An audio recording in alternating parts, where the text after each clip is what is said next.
In 2006, Dave Murphy had just become a police officer in Salt Lake City, Utah. His first role was as a protective service officer, which meant he'd be in charge of physical security at a number of the county facilities. Dave's first facility was the Capital City Theater, which is a landmark inside of Salt Lake City. It's been around since the early 1900s. It's this beautiful, grand theater. So in early August, Dave reports to the Capital City Theater for his first day on the job, and he meets his partner, an officer by the name of Morgan Matthews. He gets there on this first day, and right away, Dave would say that Morgan was just strictly business. The first place that Morgan takes Dave is the control room, which sits on the first floor of the theater. The theater had 3 floors, and then it also had a basement as well. So the control room was on that first floor. Inside of the control room were all of the security monitors, because there was all these cameras set up inside of the theater. The cameras weren't great though. You pretty much could only tell what was in frame if there was a light on, and most of the time at night especially, lights were off. Once they were done looking at the control room, Morgan says to Dave, now we're gonna go do our rounds. This is something we do every time you get to the theater. You do a security round and make sure everything's locked, all the lights are off. Before you come back to the control room, you'll do that at the beginning of your shift and at the end of your shift. Morgan brings Dave downstairs, and it's the first time Dave is seeing the basement, and he's shocked by how big it is. It is this massive hallway that stretches way down. In the middle of the hall is a piano that's just sitting out in the middle, and the lighting's not good down there. This is a very old theater. You know, everything in the building was pretty old. And Dave remembers thinking that he was immediately creeped out by this scene, this long hallway with all these doors and this piano right in the middle of the hallway. And he's thinking to himself, I don't want to spend much time down here. This is so creepy. But they go down the hall, they check all the doors, they make their way up to the main floor, the second floor, the third floor, everything gets checked. And so after they do this security round, Dave and Morgan go back to the control room, and Dave is anticipating getting to know Morgan a little bit. This is their first night. They're going to be working together a lot. And Dave would say that Morgan just seemed really cold and just did not want to talk to Dave very much. And as soon as their shift was almost over, Morgan was very eager to just knock out the security rounds and just get out of that building. At the end of that night, Dave remembers thinking that there's just something off about Morgan's behavior. It seemed like Morgan really didn't like being in the theater. And it would turn out that he was onto something, because Morgan didn't like being in that building. But it would take him a while to share with Dave why. Over the next couple of days, Morgan and Dave would do their security rounds together because Dave's in training, Morgan's teaching him. But on August 9th, which is 2 days after Dave's first day on the job, Morgan was confident that Dave knew how to secure the whole building. And so at the end of the night, he tells Dave, why don't you do the security rounds yourself? Dave feels very confident that he knows how to do it. He goes down into the basement, makes sure all the doors are shut and locked, that the lights are off, finishes the basement, goes up to the first floor where the control room is and checks all the rooms on that floor. He goes into the main auditorium space. He's checking all the different nooks and crannies to make sure there's nobody hiding in there. He goes up to the second floor. He checks all the different rooms up there and the balcony, makes his way up to the third floor where there's all the offices of staff that work at the theater. At the end of the search, the last room he would check was the rehearsal room.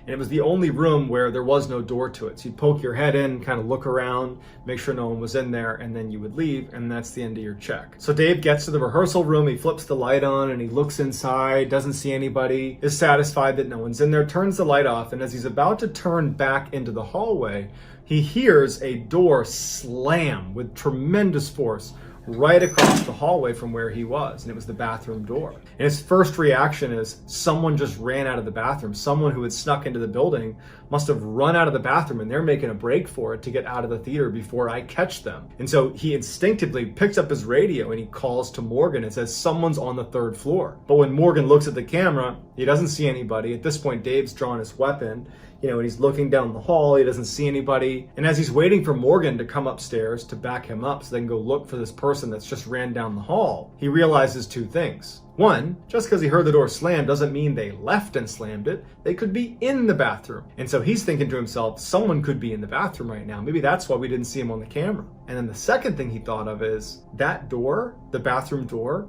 can't slam. It's got this huge hydraulic hinge to it. It can't slam.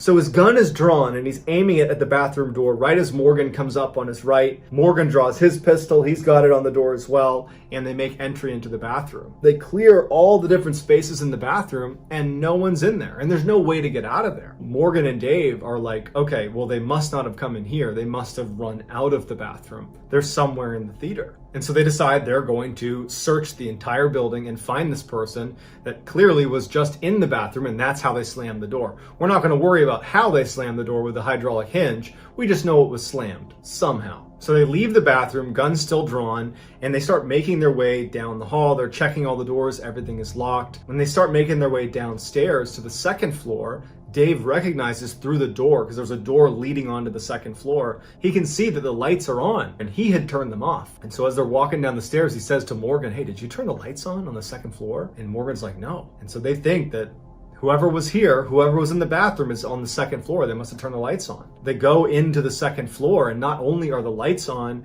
but all the doors on the second floor had been opened. They search the entire second floor. They search every single room.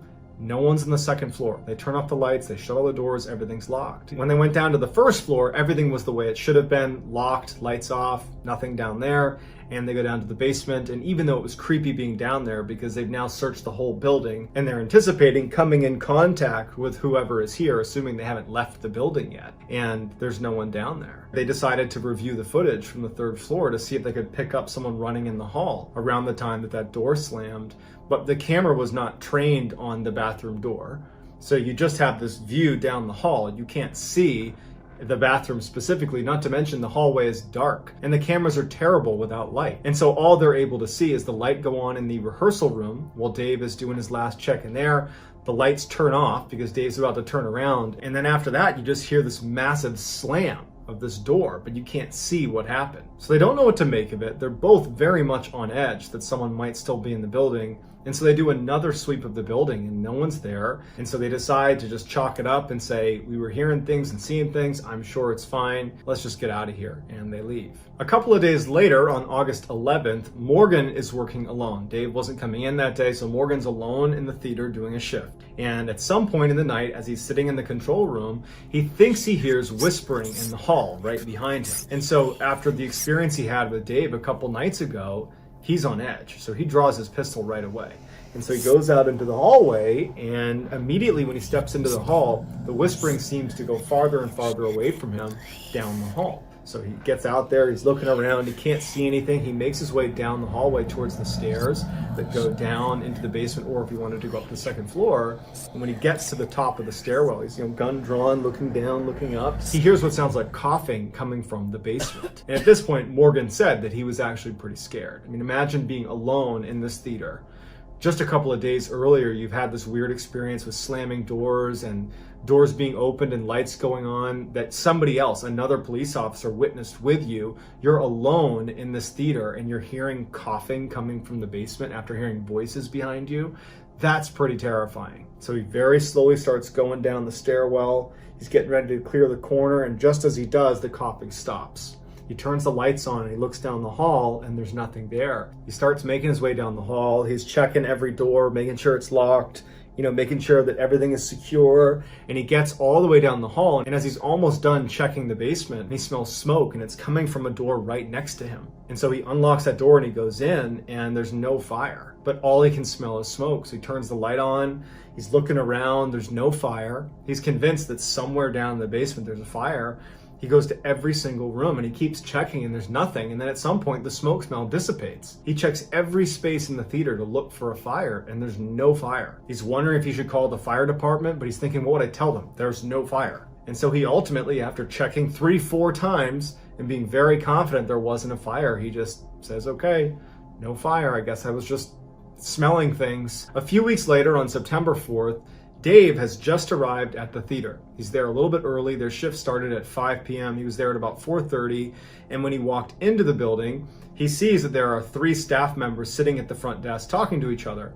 And as he walks past, one of them is talking about ghosts inside of the theater. And it immediately piques his interest. And so he walked over to the guy talking about ghosts and he introduced himself. And it turned out that this guy was a man named Blair Fuller, who was a senior accountant at the theater. And so Dave asked Blair, what are you talking about with ghosts in the theater? Because I provide physical security here and I've seen some strange things here. I'd just love to hear what you have to say about it. So they head up to the 3rd floor where Blair's office was, and they sit down, and Blair says, okay, I got a doozy for you. This happened to me a couple years ago.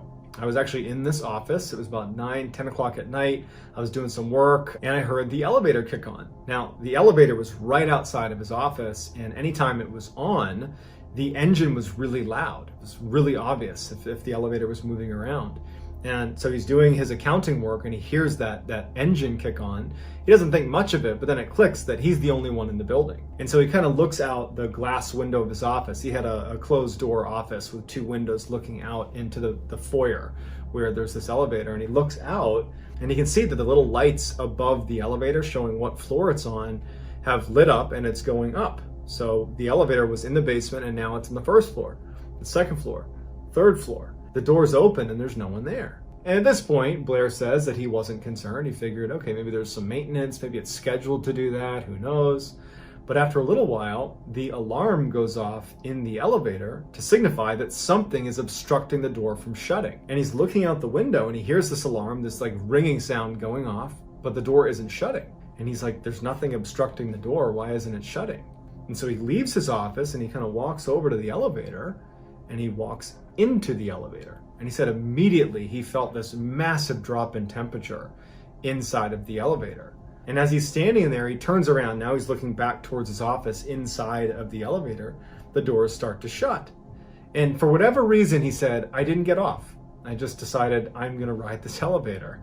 The basement button lights up as if someone had pressed basement, and they start going down. And he's sitting there thinking, what in the world is going on? It was just on an alarm because the door wasn't shutting. And then miraculously, when I go inside of it, it suddenly works again and it's going to the basement. So he goes to the basement, the door opens, there's no one there. He steps out and Blair says that it took all of his courage to yell out, hey, is anyone down here? And as soon as he did and he didn't hear a response, he said he didn't want to make any more sound. The elevator sat in the middle of the hall in the basement. It's that huge hall with that piano sitting right in the middle. The lights are off. And he pokes his head down one way. There's nothing down there. He sees the piano barely from the light of the elevator. And he looks down the other way. There's no one there. And at this point, he's just so spooked. He just gets back in the elevator and he hits floor 3, floor 3, floor 3. And he's hitting like door closed, door closed, door closed. The door closes and he goes back up to his office. He goes into his office and he shuts the door and he sits down and he's thinking like, what was that?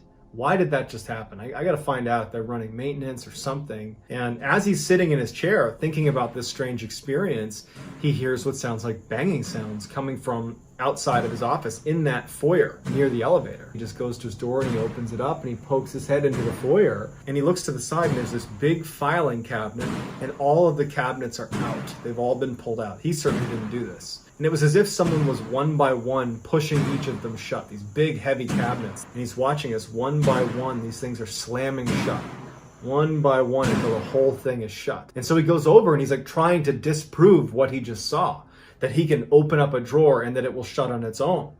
But none of them shut on their own. You have to shut it. Something has to shut it for it to shut. And so he packed up for the day and left and did not work another night shift at the theater. Later that night, Dave would share Blair's story with Morgan. He wasn't really sure how Morgan was going to react, but Morgan actually would open up and he would say, you know, before you started working here, I always felt like I was being watched when I was here.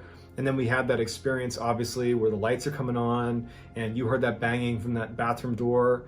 And then just a few days ago, I heard voices coming from the hall and I heard someone coughing in the basement and I smelled smoke and there was no one there. And so they start going back and forth, exchanging stories of just how uncomfortable this place made them feel. And so they're wondering what they should do about this. And Dave has this idea. He's like, my best friend, I'll invite him to come over here one night and we'll tell him that we're giving him a tour of the building and we'll just see what he says. We'll see if he reacts to anything here. Who knows? You know, maybe something strange will happen and then we'll have another person validate it. Morgan thinks that's a good idea, and so Dave reaches out to his best friend, Greg. Greg would say that he was a little bit surprised to be getting this offer to come take a tour of the theater, But he was interested, and since Dave was asking, he figured he would oblige him. And so Greg agrees to come to the theater and take a tour. So the next day, Dave and Morgan are at the theater and Greg shows up. And so they start this tour. They go in the main auditorium, they're looking around, and then they make their way into the basement. Morgan turns on the light, and Morgan and Dave instantly see a little ways down the hall on the left, one of the doors has been opened. And so Dave and Morgan push Greg out of the way. They draw their pistols and they're aimed at the open door. And so Greg just stays behind them as Morgan and Dave make their way down to this open door. And when they get right outside the door and they're about to push it open to go inside, the door slams shut right in front of Greg and Dave and Morgan. And they all are looking at each other like, what's going on? But before they can do anything, the door handle starts rattling really aggressively. After the rattling stops, Dave and Morgan look at each other and they nod their head like, we gotta go in there. Greg is scared about being out in the hall alone, and so he just follows them in. And so the three of them go into this room. Dave and Morgan are, pistols drawn. It's a small room. There's no one in there. Light switch on, no one in there. Greg suddenly gasps and he points to the corner and he says, someone's sitting in the corner. And Dave and Morgan immediately train their guns on what's in the corner, but no one's there. And Greg's like, I just saw someone sitting in the corner. It looked like he had a hood on, he had like a sweatshirt on, I don't know, but he was right there. And so Dave and Morgan, they're freaked out because they brought Greg here on some level to disprove the strangeness. And now the three of them have seen a door slam that shouldn't have been open in the first place. Greg's claiming to have seen a figure sitting in the corner. This scared the crap out of all three of them. They quickly left, locked, shut off the lights, went upstairs. Greg's like, I'm out of here. Greg leaves. And Dave and Morgan are like, now what? So at this point, all the strangeness that was happening in the theater was getting reported, but it was being reported in a way that Dave and Morgan didn't seem like they were referencing something haunted, but rather someone was breaking in. Ultimately, the county installed new cameras inside of the theater. These updated cameras had infrared technology, which allowed them to see better when the lights were off. They were hoping that this would allow them to catch whoever was breaking in practically every time Dave and Morgan are on shift. So on the day that it was installed, September 15th, Morgan is working there alone. And he's sitting in the control room looking at the different cameras, and he's kind of playing around with the different screens and seeing what each of the cameras can do. And at some point, something catches his eye in one of the screens. In the main auditorium, it appeared like someone might be sitting in one of the seats, but the camera was zoomed back enough that he couldn't get a clear picture. And he didn't know what was normal in any of these cameras because this is the first time he's looking at any of these screens. And so he's looking at the camera really closely and he thinks he sees someone, he can't really tell, that has a hood on or a shroud on that's just sitting in the middle of the theater. And it starts turning its head like this. And he can see clear as day a set of eyes. And before Morgan has a chance to do it, it just starts raising into the ceiling and disappears. Morgan didn't even check to see what it was. He was done. He literally quit that day. That was his last day at the theater. A couple of weeks after Morgan has quit and Dave is working alone at the theater, he's in the control room, and all of a sudden he hears a piano playing. And there's only one piano in the entire theater, and it's sitting in the basement. It's his job to protect this place, so he knows he has to go down and check because it could be some hooligan in the building somewhere. So he leaves the control room, and as he starts walking over to the stairs with his gun drawn, the music is getting louder and louder. The piano is getting louder and louder and louder. He makes his way down the steps, and as he's about to turn the corner, he hears the guard that protects the keys on the piano slam shut, and the piano stops. Then he turns around the corner and he looks, and there's no one down there. He flips on the light.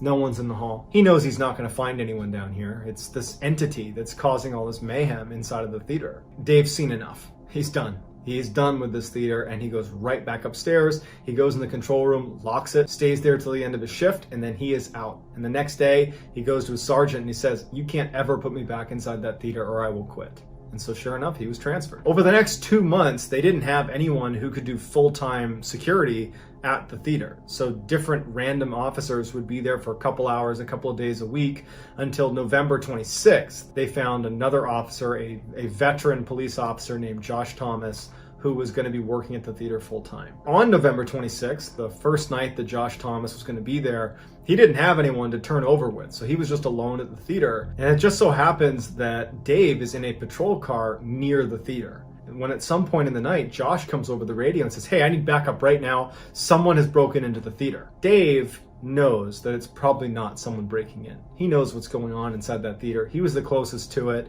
and even though he did not want to go, he felt like it was his responsibility to go to that theater and be Josh's backup.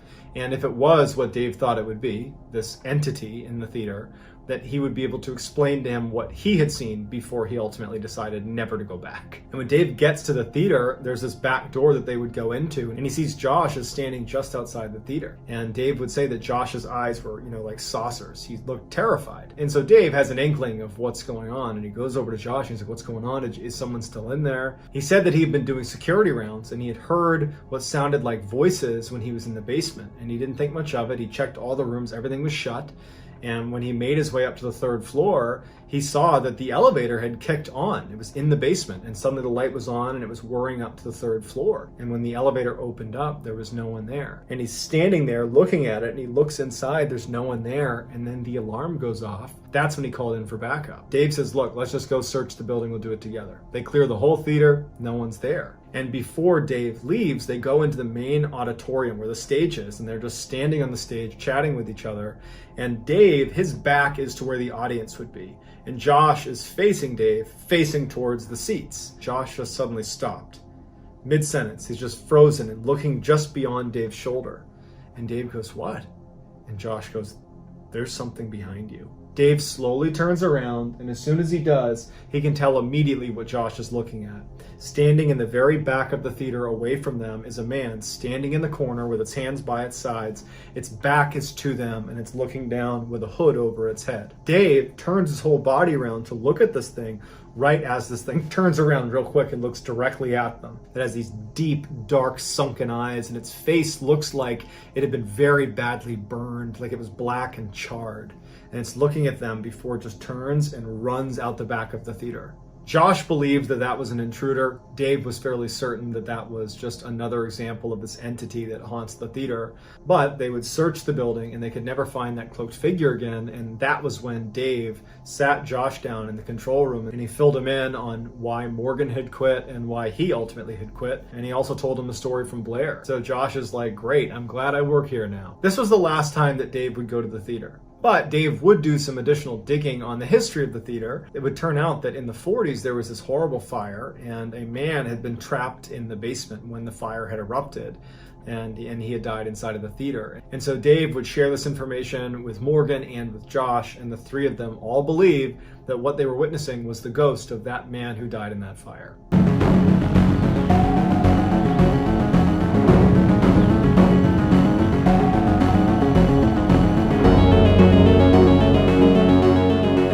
In 2005, Todd Geib was 22 years old. He lived in Michigan. He was an avid outdoorsman. He liked to go deer hunting. He loved to catch trophy fish, and he loved his family. And routinely, after he moved out of the house, he would drive on the weekends the 5 miles north to his parents' house and would spend lots of time with his parents and his extended family. On June 11th, 2005, Todd was visiting his parents at their house. He was there for dinner, and after dinner, he went back to his house. He checked in with his roommate, who was actually his cousin, and then following that, he drove to a local bar to get a few drinks. At about 9:30 that night, he decides to leave the bar and walk to this big orchard where there was this huge annual keg party that he and his friends would go to. He leaves his car at the bar, and he walks to this orchard, and it's perfect weather. All of his friends are there, and he's having this great time, and he's there all the way until midnight. It was getting late. Todd felt tired, so he told a couple of his friends that he was going to head home. He was going to leave his car at the bar, and he was just going to walk back to his house. The area that this orchard was in was right near his home,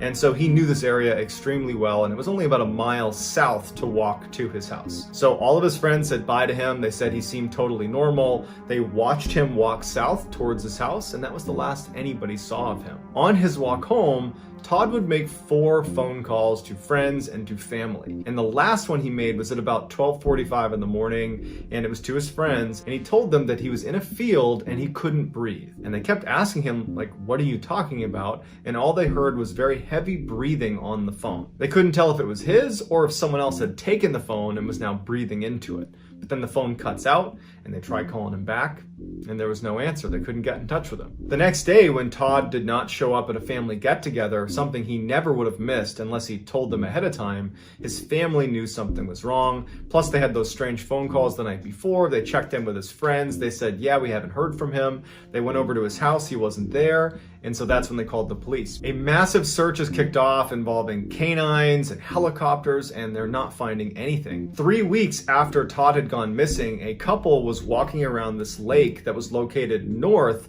of the orchard where Todd was at that big keg party.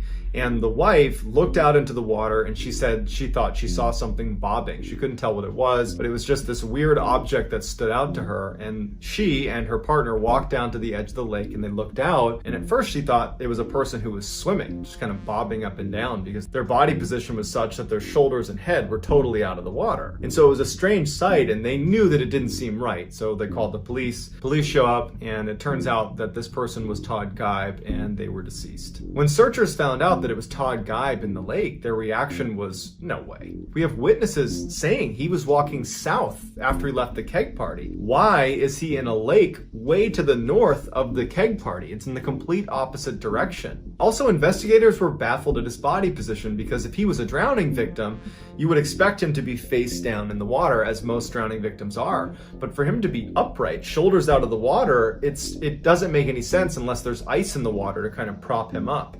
And there wasn't any ice in the water. His toxicology report showed that in addition to alcohol in his system, he had a very high dose of an antidepressant, something that he wasn't prescribed, and he didn't have any history of mental illness and had never been prescribed any antidepressant in his life. His body was pristine. It did not have any of the hallmarks, the bloating you would expect from being in water for 21 days. In fact, it was concluded that it was impossible for his body to have been in the water for all 21 days that he had been missing. His autopsy showed that he had almost no water in his lungs, even though his death was classified as an accidental drowning. When the news broke that this was an accidental drowning, the family and friends pushed for a closer examination of this case because it wasn't adding up.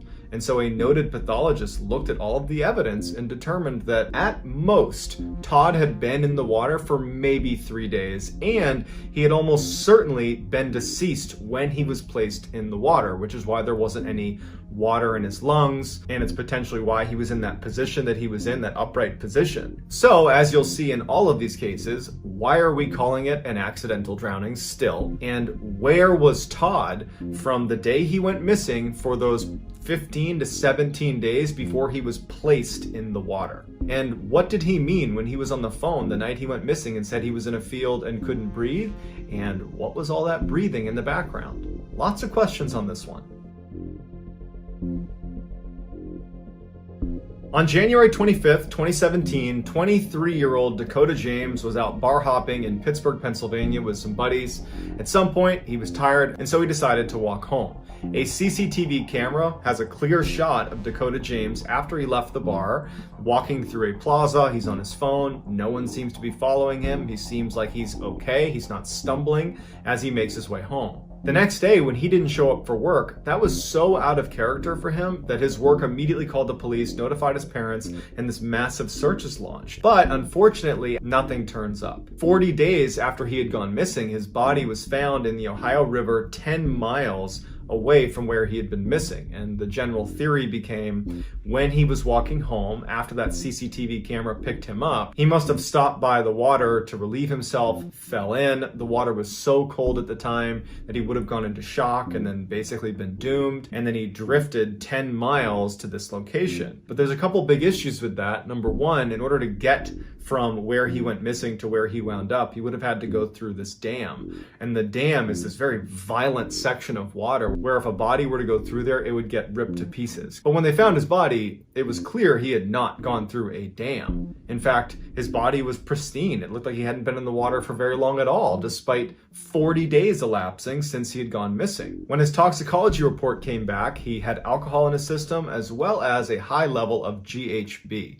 which is a very powerful sedative. And like you'll see in many of these cases, he had no water in his lungs, but this was ruled an accidental drowning. The family was unwilling to accept that as a cause of death, so they went out and hired a world-renowned forensic pathologist named Dr. Wecht to come in and analyze all of the evidence, look at the autopsy report, and try to see if there's anything that was missed. And what Dr. Wecht finds is on Dakota's neck, there were ligature marks, as if rope or some sort of twine had been wrapped around his neck, which was later disputed by the other medical examiner who said that was dried blood, but Dr. Wecht swears there was ligature marks on his neck. Dr. Wecht also concluded that there was absolutely no way, based on decomposition levels, that Dakota was in the water for more than a couple of days, and he believed that he was dead or unconscious when he actually went into the water, which is why there was no water in his lungs. So it begs the question, if we believe Dr. Wecht, where was Dakota from the day he went missing until 37 days later when he apparently went into the water? And again, why are we calling this an accidental drowning when he didn't drown? Lucas Holman was an incredible athlete, 6'3", incredible at baseball, football, and basketball, which was his primary love. In fact, he was so good in high school that he was recruited to play at a Division I program, the University of Wisconsin. And in fact, he got a scholarship to play there. So he went to the University of Wisconsin. When he wasn't getting much playing time there, he opted to transfer early on in his career to lacrosse, which was a Division III school, but he figured he could get more playing time that way. It was at this time that he realized, you know what, I'm probably not going to play basketball professionally. And so he began orchestrating his life towards a career in finance, and in fact was telling his family that once he graduated school, he was actually going to get a master's degree in business at the University of Wisconsin. On September 29th, Lucas and his friends are at this huge German festival, drinking a ton of beer, having a great time. At some point in the night, they transition to some of the bars downtown, and they're all having a great time. It's very crowded. But at some point in the night, Lucas disappears. No one knows where he went or who he was with, but Lucas was a big, confident guy. They figured, you know what, what's the worst that could happen to him? I'm sure he's fine. And so his friends ultimately just go home and don't think much of it. The next day, when no one could get in touch with Lucas, his friends and family called the police and said, you gotta look into this. We don't know where he is. The police went to the strip of bars that they had been bar hopping between, and they asked to see the security footage from the night before. And in a very unfortunate coincidence, all of these bars, their cameras were down. So they weren't able to get a glimpse of where potentially Lucas might have gone. At one point, someone came forward and said that they knew where he was and that they had spent time with him outside of the bar, but it would later turn out that that person was lying and they were actually charged with submitting false information to the police. On the 2nd of October, divers located Lucas's body. He was in 10 feet of water, about 20 feet from the edge. When they pulled him out, he didn't have any significant scratches or marks on his body to indicate some sort of altercation. It just looked like he had fallen in the water and drowned, and so his death was quickly ruled an accidental drowning. The initial medical report said that Lucas had fallen in the water and had been there for about 24 hours before he was found. But upon closer examination, it was determined that he had only been in there for maybe 8 to 12 hours. So he's only been in the water for a few hours, meaning there had been at least a few days where he was not in the water and was alive. In the toxicology report, it showed that he had a high level of alcohol in his system, as well as, like Dakota James, a high level of this sedative called GHB. Also, it was noted that his belt buckle had been tightened way tighter than he normally wore it, and some people speculated that it looked as if someone else had tried to dress him, maybe after he was deceased or when he was unconscious. And then perhaps the strangest part of the case is the day after Lucas had gone missing, his roommate, who had been in the room the whole time that Lucas and his friends have been out at Oktoberfest and going to the bars, he'd been home the whole time, he goes to bed and wakes up to an alarm. But it's not his alarm, it's Lucas's alarm. It's his phone going off that's underneath Lucas's bed. Lucas definitely had his phone while he was out, but somehow his phone got under his bed, but Lucas was not there and had never been there in the night unless he managed to sneak into the room without waking up his roommate and place his phone under the bed and then leave again. It didn't make any sense. Police would never subpoena the phone's records to find out where it went that night, so we're left wondering how in the heck it got under his bed if he was never in there. And like all the other accidental drowning cases that we're looking at, where was Lucas from the time he went missing on the 29th of September and then wound up in the water at some point on the 2nd of October? He was alive for those few days and he wasn't in the water. So where was he? Some people say that these accidental drownings and all the others that are going on, these suspicious accidental drownings, are actually the result of a group of serial killers known as the smiley-faced killers, who leave smiley faces around the area where bodies are discovered. That's still very much up for debate. Other people say that there could be something paranormal going on, or this really is just a case of some drunk college kids slipping into the water and drowning.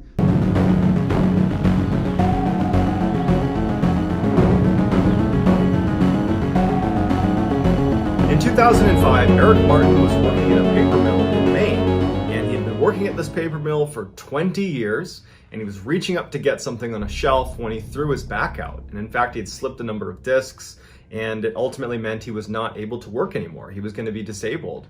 And so he's suddenly out of work. His wife, Shelly Martin, was not working at the time, but when he couldn't work, she needed to get a job. And so Shelly, who had not worked in a long time, was able, through some connections, to land a job in her hometown in Maine called Palmyra. Palmyra was a very small, rural community. I mean, we're talking maybe 1,200 people that lived there. They also had a 17-year-old daughter named Chelsea who was not eager to go, but it was the only place they could afford, and so they had to go. Luckily, because Palmyra was such a cheap place to live relative to where they had been living, that for less money, they actually ended up getting a bigger piece of property than they had lived in before. It's this beautiful farmhouse that sat on a whole bunch of acreage, but it was incredibly isolated. You had to go down this bumpy access road to get to their long driveway, and then once you were on the property, you'd look out and it was just a full 360 degrees of very dense forest that virtually no one was in. There was no nature trails. It was just dark,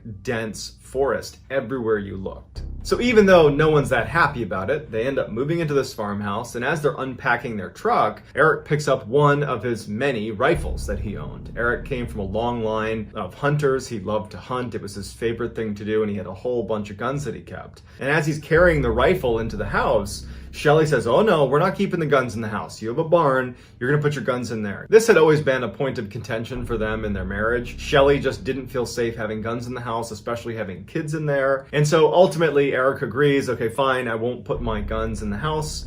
I'll put them in the barn. And so he went in the barn, and he and his son, Sean, who he had come out to help him, they built this gun case for all of his rifles. It was very heavy duty. They put it in the barn, and then they locked that and then locked the barn itself. So they were totally secure in the barn, but definitely not readily accessible. Over that first year, Shelly and Eric developed this ritual where at the end of the day, they would go out on the front porch of their farmhouse and look out onto the front yard, and they would drink coffee. It was something they both looked forward to, and virtually every night they did this. And so almost exactly a year after moving in, it was in early 2006, Shelly and Eric are sitting on their front porch, enjoying their coffee, they're chatting, and Shelly thinks she sees something in the woods. Now, you have to understand the layout and how far away they are from the woods to get a sense of what they were seeing. Right in front of their porch was a gravel road where they parked their cars. About 20 meters away from their house to the left is their barn, and beyond the barn, basically straight out from the porch, is this huge open field where there's no trees or anything. It was like open grazing area. And then way beyond the field was the beginning of this tree line, of this really dense forest. So we're talking at least a couple hundred meters away where she sees these lights. And she described it as like a pulsating light. It did not look like a car or some sort of vehicle, not to mention there was no road out straight ahead from their porch. It was just a dense forest where there was absolutely no one that should have been in there. Eric immediately, when he sees the lights, he thinks there's a poacher on his property, someone illegally hunting on his property. And so he gets Sean, his son, who did not live with them but was staying the night that night, he gets him to come outside and say, "Hey, do you think that's a poacher down there at the edge of our tree line?" And Sean's like, "I don't know, maybe." Eric decides that he wants to go tell this person to leave his property, and so he asks Sean to come with him. They figured they would just get to the edge of the property and yell out, "Hey, this is private property, you need to leave." As they're walking across the field and they're getting closer to the tree line, the lights, those pulsating lights, begin to fade and disappear back into the woods. And they get all the way up to the tree line and they can't see any lights at all. Even though at this point, standing on the edge of the forest, Eric and Sean are fairly confident that this poacher has left, they decide, just to be sure, let's walk a little ways into the woods. Even though it's totally dark, we're not going to get lost. We'll walk a little ways into the woods and just continue to yell, this is private property, so they really do leave. And so they begin walking, and it's a very dense forest, lots of low-hanging limbs. It's not somewhere that's easy to walk. There's no walking trails or anything like that. And they walk, 10, 15 meters into the woods, and then they hear what sounds like someone walking parallel to them, maybe 15 meters away from them on their left. And they both stop and they look. They didn't want to take any chance that they were being stalked by a predator. And so they thought, you know what? The lights are gone. I don't know what animal this is. Let's just get out of here. About a month goes by, and Nathan, who is Chelsea's boyfriend, was staying with the family at the farm. And it was the first nice spring day. I mean, it was a very dark and dreary winter. Maine winters tend to be that way. And so that weekend, Nathan and Chelsea decide, let's go walk around the woods. So they take the two family dogs and they start walking across that big field in front of the house into the forest, the same area where Sean and Eric have been looking for those lights and then heard what sounded like an animal that was near them. And so at first, Chelsea has the dogs on leashes, but they get to the forest and she lets them off their leash to let them go run around and go crazy because they've been cooped up because of the wintertime as well. The two dogs instantly take off running for about 100 meters, and then they come to a dead stop right outside this big mound. It looks like a dirt mound, but they get up close to it and they can tell that it's actually more like a den. There are these huge pieces of wood that have been leaned into like a lean-to type structure with moss and dirt and grass put all over the outside. I mean, it looks like a very intentionally made mound. And there's a circular hole that's been created right on the front of it. And the dogs have stopped right outside and they're poking their heads in and smelling into this hole. And Nathan and Chelsea are looking at this thinking, who did this? Is this like a hunter's thing? Is this something a hunter might make? Would an animal make this? This seems really big for some animal to make this, but it definitely was made on purpose, whatever it is. And so Nathan, he just kind of looks down into this den, but it's totally dark, and he thinks he hears growling coming from inside of the den. And so without any hesitation, he goes, we gotta go. I don't know what's living in there, but we gotta go.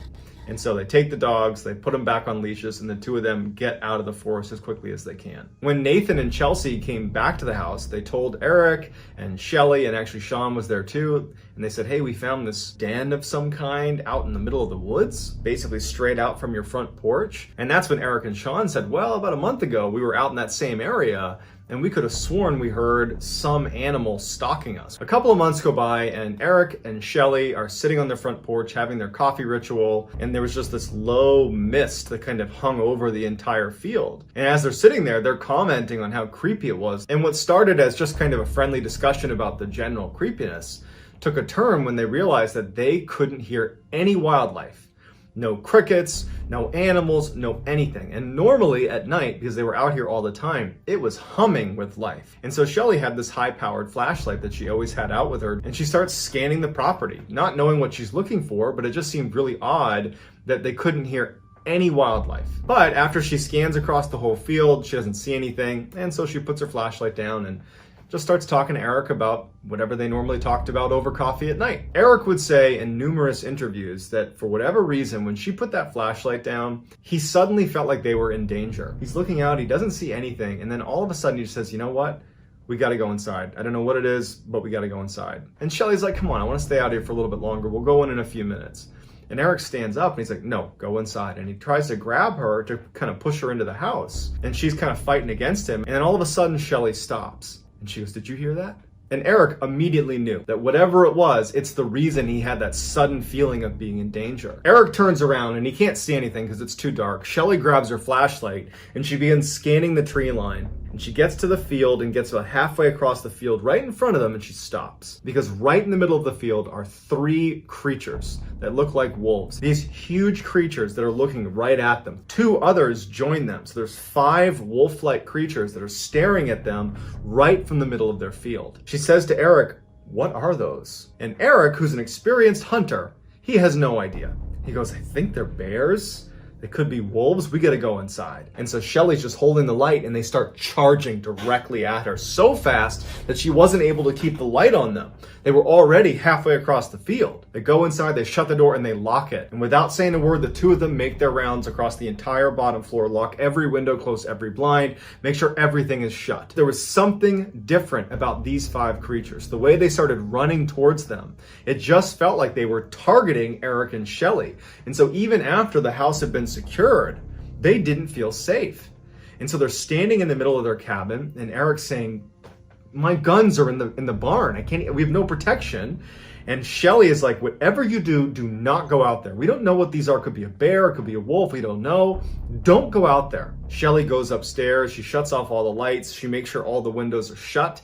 And then she goes to Chelsea's room, her daughter, and she wakes her up and she says, hey, come here, you gotta look at this. And they go to the window and they kind of like poke their head into the window because they don't want to like totally open it up and stare out because they don't want the creatures to see them. But they're kind of poking their head out the window and she's like, look.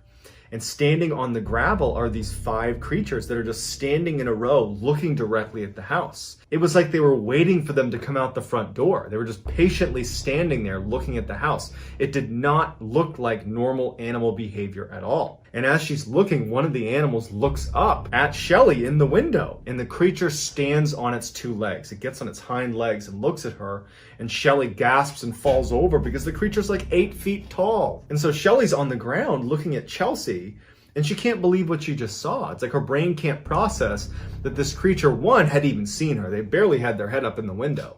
But that it stood on its hind legs, that it was so big. What are they doing? Sitting in a row right on the outside of the house waiting for us? What's going on here? And so Shelly tells Chelsea, get in your bed, don't go to your windows, don't leave this room. And that's when Shelly also remembers that she hasn't heard her 2 dogs. And she's worried they might be outside. And so she starts quietly walking all along the top floor looking for her dogs. She's calling to her 2 dogs and they don't come out. Goes into the master bedroom and finds her 2 dogs hiding in the corner of the room next to each other.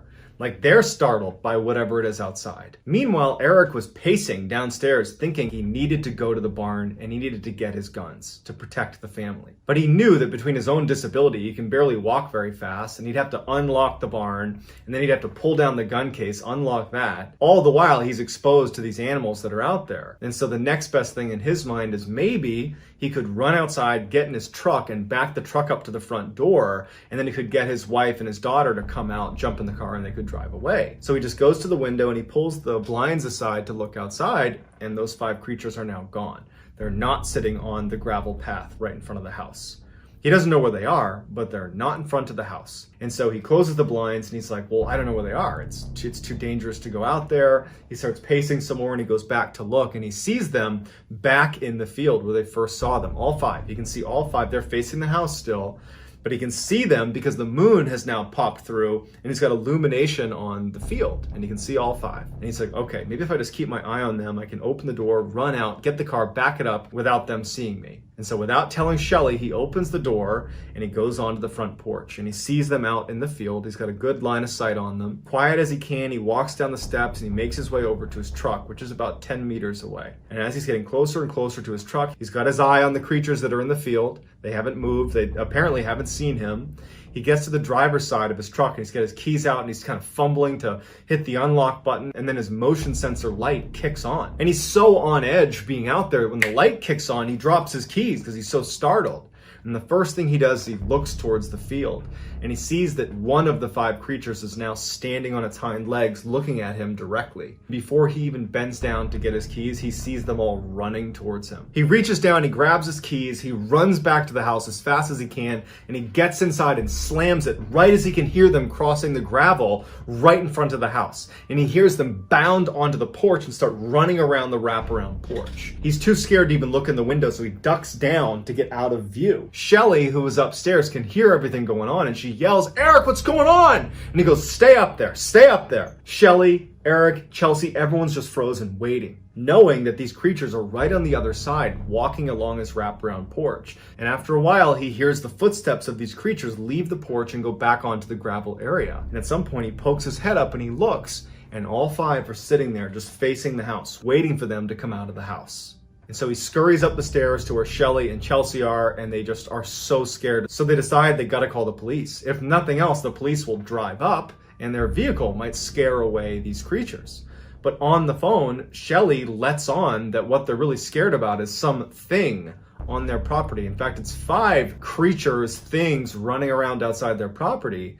And immediately the police officer who's responding to this, he's like, all right, well, are you sure it's not a moose? Are you sure it's not a bear? And finally she's like, no, can you please just come over here? And he's like, listen, ma'am, just keep your door shut, keep your windows shut, and I'm sure it'll be fine. And ultimately that's how the call ends. They're on their own. The family felt helpless, and Eric especially felt really frustrated because he can't protect his family. He doesn't have a weapon, he can't get to his vehicle, they're just trapped. And so they decide the only thing we can do is barricade ourselves inside of the house. And so for the next 30 minutes, they put heavy furniture in front of all the doors and the windows. They blocked everything as best as they could. They got kitchen knives, and they got an axe that they had inside to chop some wood. And so they go upstairs, they lock themselves in the master bedroom with their weapons and their dogs, and they get on the bed and they just decide all we can do is wait until the sun comes up. During the time they were barricading their house, they would look out from time to time and they would see the 5 creatures just sitting on that gravel area right in front of their house, just waiting for them. When they finally went upstairs and barricaded themselves in that room,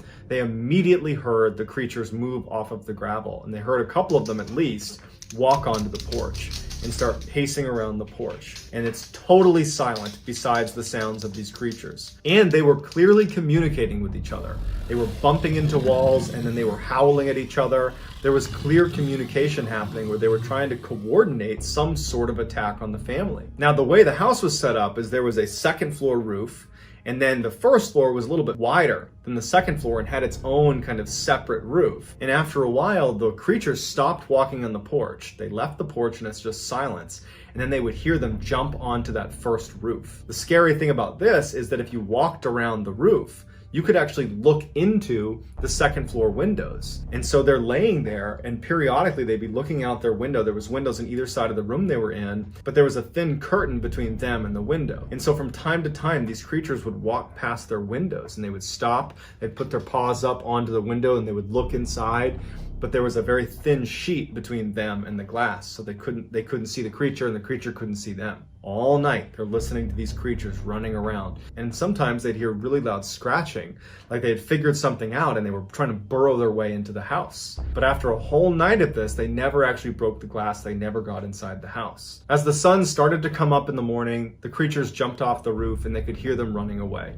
And for about an hour, they didn't hear anything outside. The sun's come up and they felt safe again. And so they left their room, they go downstairs, and they finally open it up, and all over their property are signs of huge creatures that had been on their property. Massive footprints with huge claws at the end. They found tufts of hair that had gotten caught on fence posts. And even scarier is they found all these points on the house, in particular on the second floor when they were walking on that roof, where there was clear markings that they had tried to burrow into the house. There were these deep-seated scratch marks into the side of the house.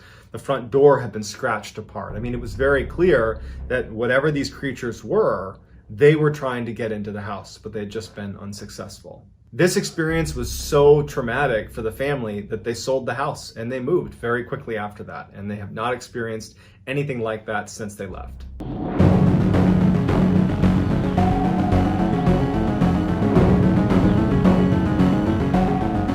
In 1991, Brian Kendall and his young family were tired of living the busy city life. He worked in Baltimore, Maryland. He was a carpenter by trade, but he and his wife, Belinda, had grown up in the country in West Virginia, and they decided to move back there, even though that would mean a multi-hour-long commute for Brian to get back to Baltimore to do work, because he still worked in Baltimore. So Brian and Belinda start looking for places to live in West Virginia, and they find this nice home in Slanesville, West Virginia, which is a population of 182 people last time I checked. The house itself had more of a cabin feel to it. I mean, it was way out in the middle of this forest, no neighbors anywhere. It was a ranch style, so single floor, and basically everywhere you looked was just pure forest. So this cabin is super isolated, but Brian and Belinda had come from a neighborhood that wasn't very safe, and they didn't like sending their kids outside without supervision. Now, living in the middle of nowhere, they could at least let their kids go outside and not really worry about them. So even though it might have been lonely, they felt like it was at least safe. And Brian went out and got a beautiful, friendly black lab dog to come and protect the property, and her name was Coco. They loved Coco. She was very protective of the kids right away,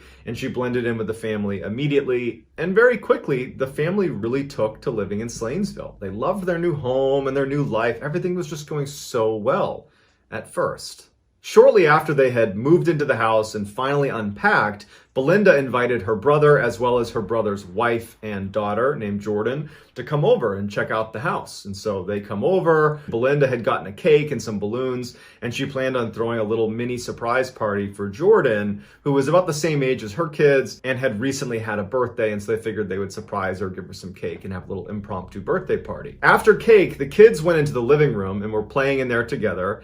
The living room was right next to the kitchen, and so the adults were in the kitchen having coffee and chatting, and as they're chatting, they all noticed something very strange going on in the living room with the kids. The kids had taken all of the balloons and brought them into the living room, and they had all floated up to the ceiling, and there was pretty high ceilings inside of this living room. And as the adults are looking in the direction of the kids and these balloons, they notice one of the balloons comes down from the ceiling, but the string is tight, as if someone's holding the balloon and pulling it down, but no one was pulling on the balloon. The adults stopped talking, and they've all noticed this, and they're all looking at it, because it looked very unnatural. The balloon stops right in the middle of the room, and it's a ways away from the kids, and the kids haven't noticed it. And the parents are just quietly watching this balloon, and no one knows what to make of it. No one's even commenting that this is happening. They're all just quiet and watching. And the balloon starts moving across the room over to where Jordan was. Jordan notices the balloon for the first time. She turns and goes, "Thank you," as if she's talking to someone, but no one's there. She reaches out to take the balloon, and as she goes to grab it, it drifts right back up to the ceiling, as if someone had been holding it and let go of it. And Jordan kind of grabbed for it, watched it go to the ceiling, and then Jordan just turned around and kept on playing. That startled everybody. They could make sense of a balloon coming down and then moving. The helium could be leaking, there could be a draft in the room, but for it to go right back up and look like someone had released it, they couldn't explain that. And so the parents go right in the living room. They're looking at each other. The parents are, and they're like, "Did you see that? What was that about?" And they grab that balloon down from the ceiling, and they're trying to replicate what they saw. And they're kind of looking at each other like, "Are we going crazy?" And they go over to Jordan and they say, "Hey, who were you talking to a minute ago?" And she couldn't really articulate anything. And they said, "When the balloon was right here in front of you, who are you talking to?" And she stops and kind of thinks about it for a second. She's a young kid, she's like 2 or 3 years old. She thinks about it and she points in the direction where no one's standing and goes, "Him." The parents look in the direction of where she's pointing.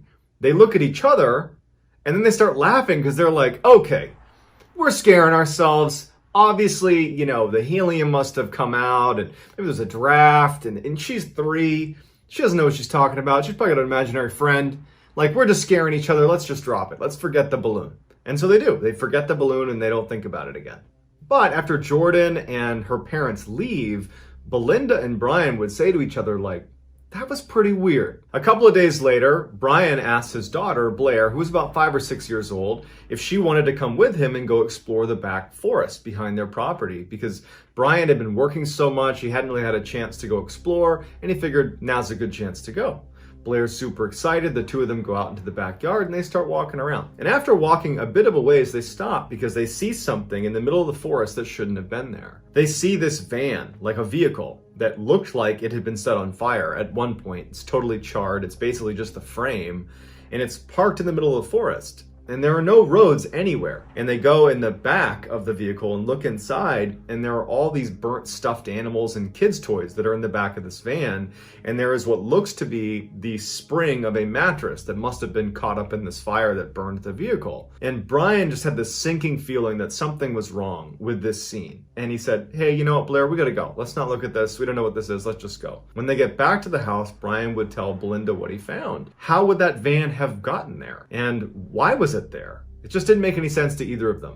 Over the first couple of months that they were living in Slanesville, Brian was trying to commute daily to his work in Maryland, but it was taking up hours and hours of his day. He was getting no sleep, and it just didn't make sense. And so even though they only had one car, he started commuting on Monday morning to work and then staying with his mom, who lived in Maryland, and then coming back to Slanesville on Friday night, which would mean that every week, Monday to Friday, Belinda and the kids would be alone in their cabin in the woods in Slanesville with no vehicle. But Belinda had grown up in a very isolated house in the middle of a forest in West Virginia, so she wasn't a stranger to this type of setup, and so really didn't have any issues with this lifestyle that they had in Slanesville. Blair had been asking ever since they moved in if she could go camping one night out in their RV. They had a little RV camper that was parked right outside their property, and she wanted to spend a night out there by herself. And so one week when Brian was away for work, Belinda finally caved and said, "Okay, Blair, you can stay in the camper tonight." She wasn't thrilled about this idea, but she felt like the kids had a little bit of cabin fever going on because they were so cooped up in this house,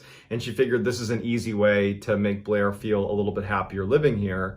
So she told Blair, "Once you go in there, I want you to lock the door and not open it again. And Coco, their dog, is going to stay with you." Blair was just fine with this setup. And so that night she went out to the camper. She had Coco with her. She had all her warm clothes on. She brought a lantern with her and some books she was going to read. She goes out and her mom tucks her into her bed inside of the RV and gives her a kiss, and then she leaves. In the camper, there was a pull-out bed that she was on that took up the majority of the floor space in the camper.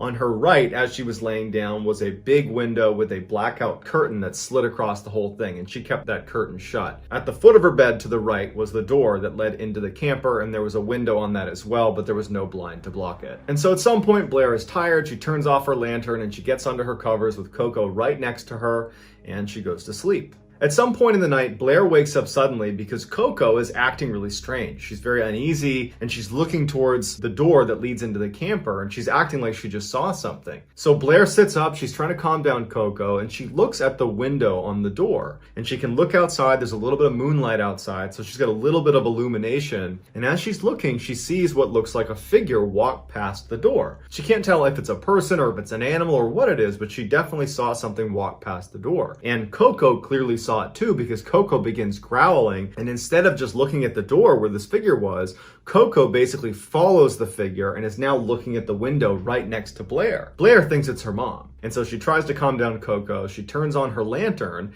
and she goes to the front door and she peeks her head out. She doesn't see anything. She unlocks it and opens it and pokes her head out. She doesn't see her, and she goes, "Mom?"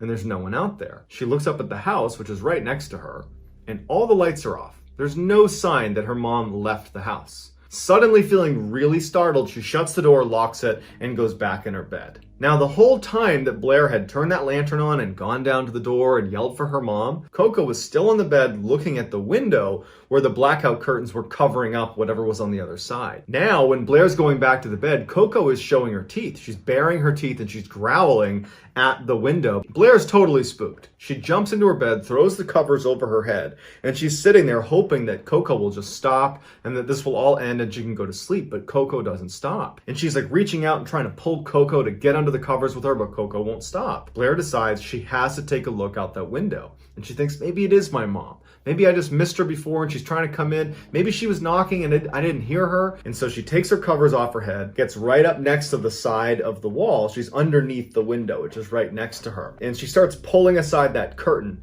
And as soon as she's got a view out the window, she sees a dark figure that looks like a man or something standing right outside the glass, looking down into her camper. She's so scared, she drops the curtain and then just gets under her covers. Coco goes right on top of Blair and is standing over Blair, basically protecting her. And at some point, Blair does manage to fall asleep. Meanwhile, on the same night, there was some other drama happening up at the main house. Belinda had put Blair's younger brother, Sean, to bed almost immediately after she tucked in Blair inside of the camper. Sean was 3 years old and he was a great sleeper. She could put him in his bed, say goodnight to him, and she wouldn't see him until the next morning. But that night, Belinda was laying in bed, and Sean multiple times would get out of his bed and come into her bedroom and say he was scared and didn't want to be in his room. Belinda would get up, she'd go back, she'd tuck him back in and say, "You got nothing to worry about, it's just a new house, you're fine, you're safe."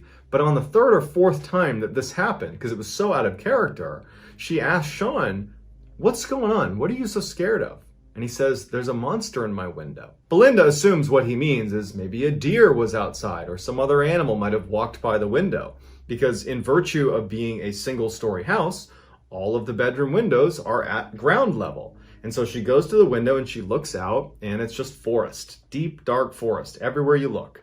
And so she's thinking, okay, maybe a deer walked by the window or a moose or something like that, and that's what he saw. And so she was able to explain to him that, it's just a new house. There's probably some deer that are coming by the window. You got nothing to worry about. And so she was able to finally calm him down, and he would go to sleep. The next morning, Blair is relieved to wake up and have sunlight be coming through that little open window on the front door. She and Coco go into the main house. She sits down for breakfast with her mom and with her brother, and Belinda asks her how was camping. And Blair, who was normally a very chatty child, was very quiet about it. And her mom said, well, did you have a good time? Like, you gonna tell me anything about it? And Blair just said, I don't think I want to go camping again. And she didn't elaborate. She just didn't want to talk about it. And so Belinda didn't ask any more questions, and that was that. That day goes by without incident. And then that night, Belinda gets Sean and Blair to bed in their normal rooms.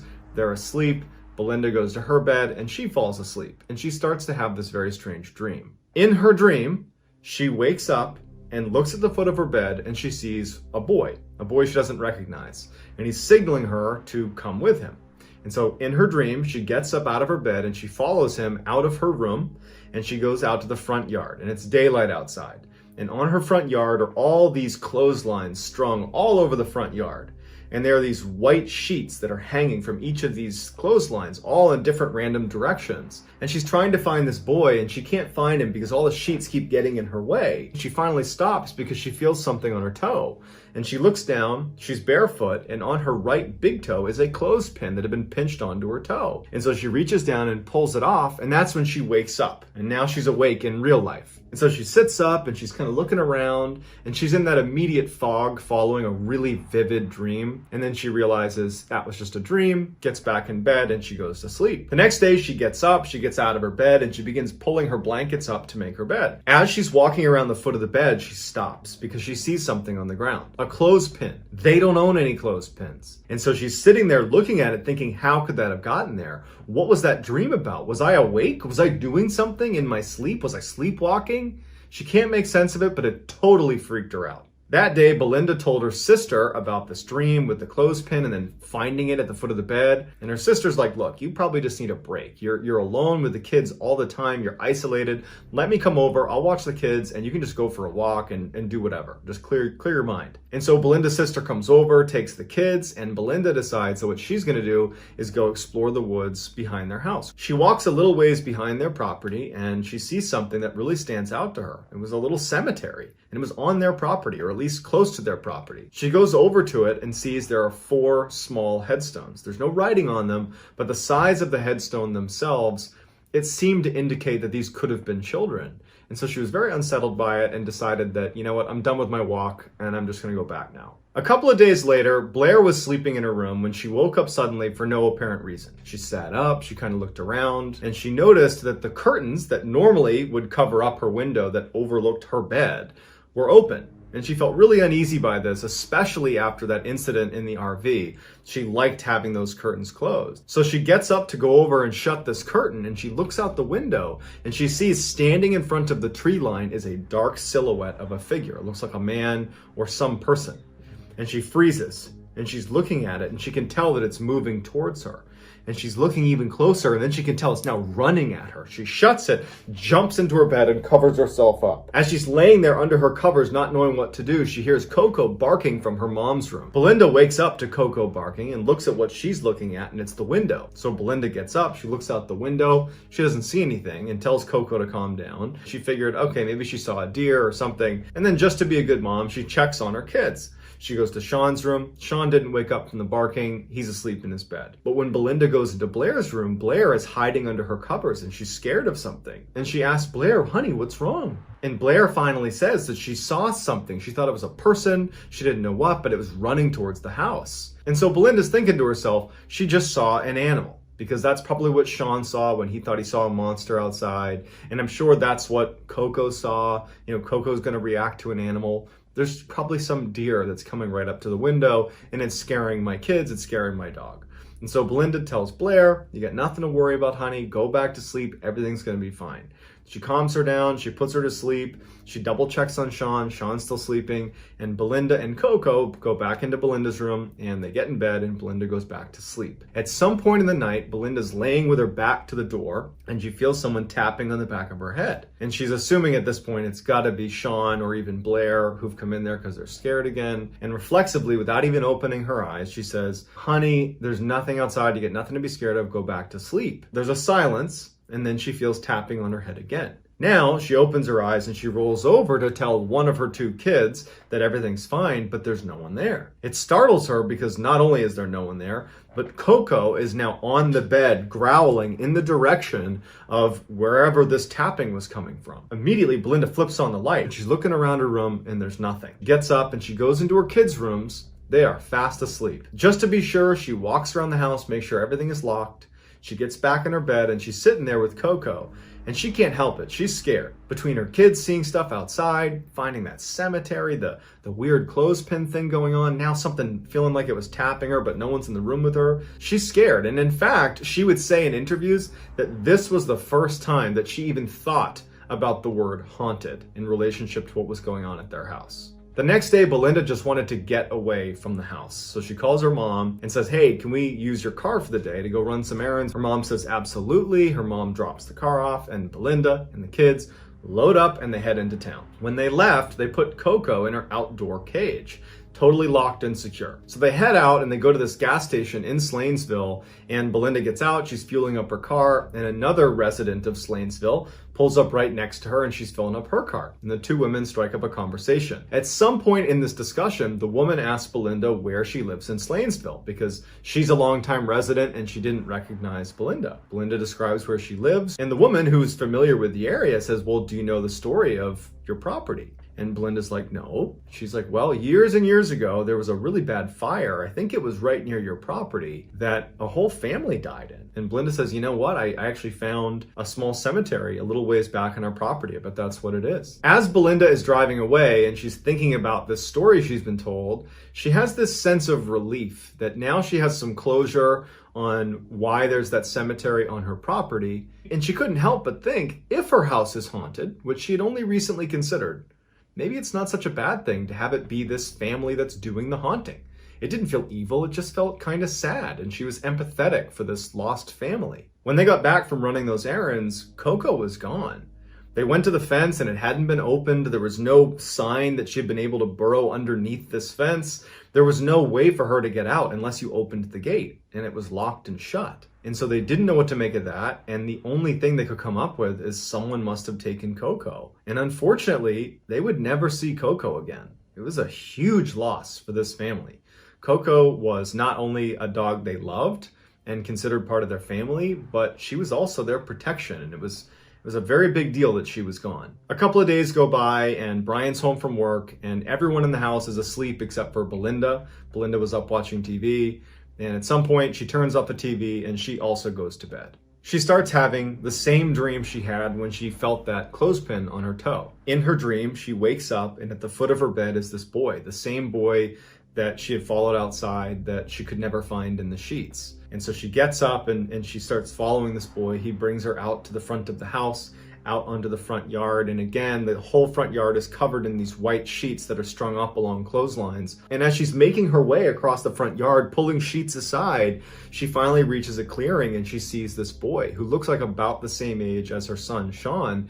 And this boy looks terrified, and she's looking at him, and the boy is kind of looking to his left. And then from behind one of the sheets next to the boy walks this dark figure that stands right next to him and looks up at her. And it's an expressionless, dark figure. It almost looks like a man. And it starts walking up the lane of sheets towards her. She falls over backwards, and she wakes up. And when she wakes up in real life, she hears screaming coming from her own son's room. She and Brian jump up out of bed and run into Sean's room. He's laying on the ground with his arm cocked to the side. It's clearly been broken.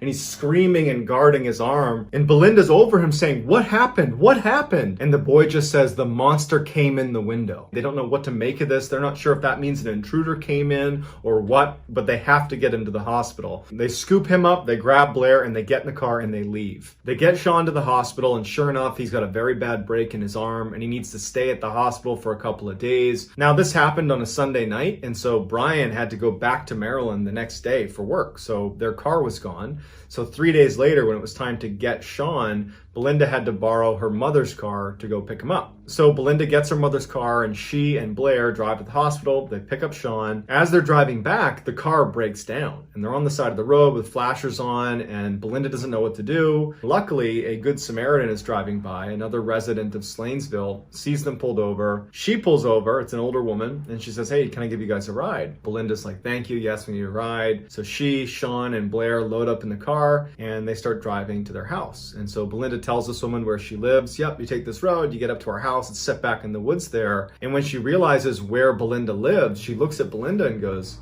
"You do know the history of your house, right?" And Belinda looks at her and goes, "Yeah, the fire that killed the family, we're aware." She goes, "No, not a fire. The last occupant of your house was rumored to be hurting children on your property. And there was no proof, but some of the local men here decided they were going to take justice into their own hands, and they convinced this guy to go hunting with them. And they brought him out in the woods behind his house, and they ambushed him, and his body's never been found. It's rumored there's a van somewhere in the woods near your house where they put him inside of it, shut the doors, and lit it on fire." Belinda's in shock hearing this, because now, if her house is haunted, which she's believing it is, it's not some nice family that was sadly lost in a fire.